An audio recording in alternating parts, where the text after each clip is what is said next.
I've seen a lot of change, been through a lot of pain. Some things are not the same as they were a year ago, but all will be okay. I move on each and every day. The past is where it stays, way back a year ago. Assalamualaikum.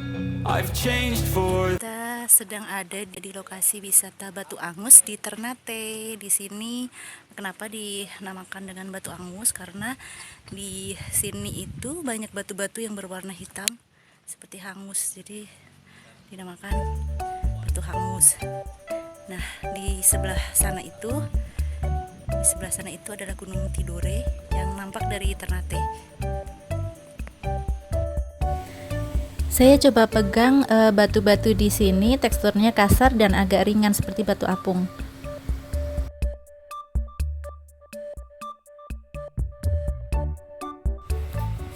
Seperti yang nampak, airnya jernih banget di sini, masya Allah, bersih, nggak ada sampah. Memang benar-benar laut di Ternate ini terjaga.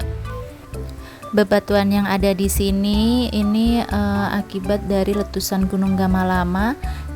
Jadi bebatuan ini merupakan lahar yang mengalir dari Gunung Gamalama hingga ke tepian pesisir pantai. Gunung Gamalama sendiri meletus pada abad ke-17, tepatnya di tahun 1673 yang kala itu Ternate masih dalam kekuasaan Portugis.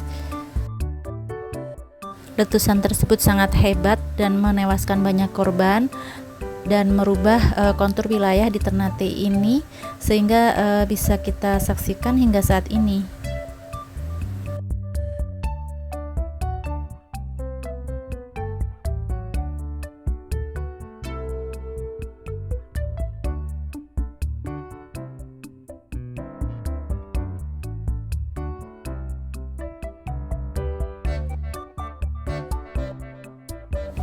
Bebatuan hasil lahar yang ada di Batu Angus ini diyakini sama teksturnya dan kepadatannya dengan batu-batu yang digunakan untuk membuat candi di Pulau Jawa. Batu-batu ini tersebar dengan tidak beraturan, namun justru menjadi ciri khas yang unik dari lokasi wisata Batu Angus ini. Kita akan lanjut lagi ke destinasi wisata yang lain di kota Ternate.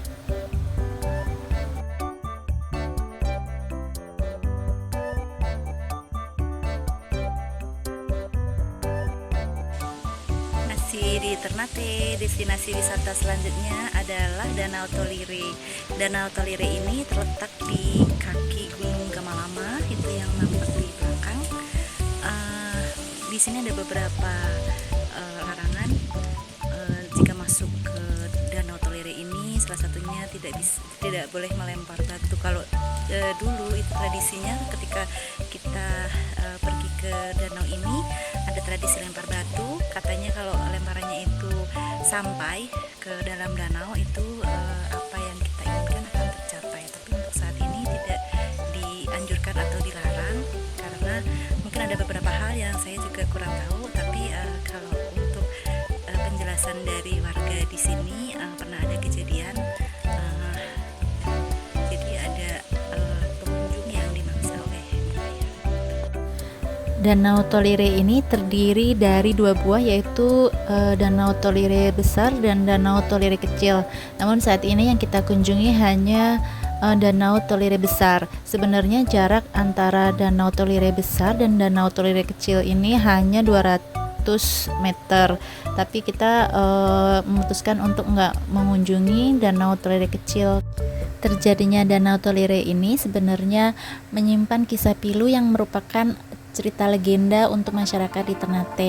Namun terlepas dari cerita legenda masyarakat tersebut, Danau Tolire tetap menyuguhkan pemandangan yang indah untuk dikunjungi oleh wisatawan hingga saat ini.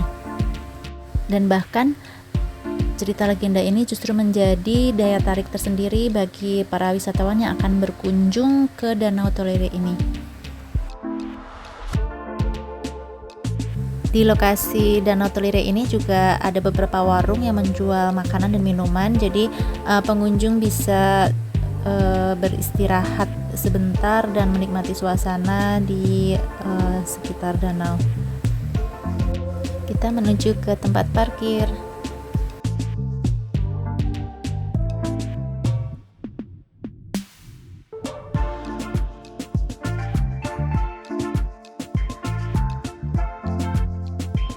Di depan sana laut terlihat juga dari Danau Tolire ini.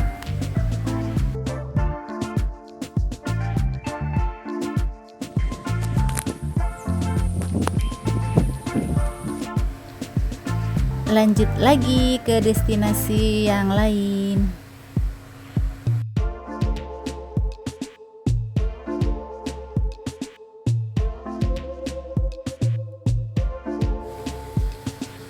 Kita sampai di Kedaton Kesultanan Ternate. Bangunan Museum Memorial Kedaton Kesultanan Ternate ini merupakan salah satu istana yang menjadi situs bersejarah yang harus dilindungi dari kerusakan. Di dalam istana ini tersimpan banyak sekali benda-benda bersejarah seperti mahkota dan Al-Quran yang ditulis tangan yang pertama di Indonesia. Namun sayangnya saat berkunjung ke sini museum belum dibuka, jadi kami tidak bisa melihat-lihat apa yang tersimpan di dalam museum ini. Ketika kita berkunjung ke tempat-tempat bersejarah, ada beberapa larangan seperti yang terlihat dan kita harus mentaati larangan-larangan tersebut. Ini merupakan kolam yang konon merupakan tempat pemandian bagi keluarga istana pada masanya.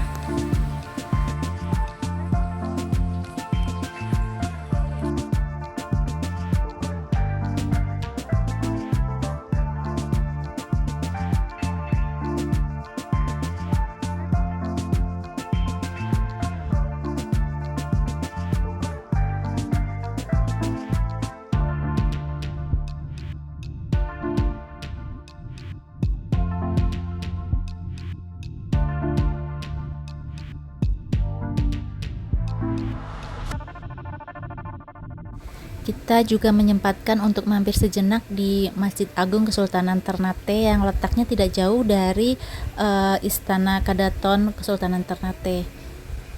Masjid Kesultanan Ternate ini merupakan salah satu kekayaan yang dimiliki oleh Indonesia.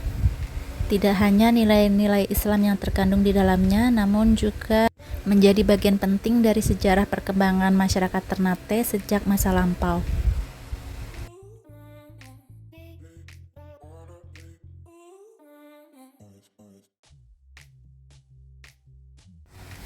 Kita jalan lagi untuk menemukan destinasi yang lain.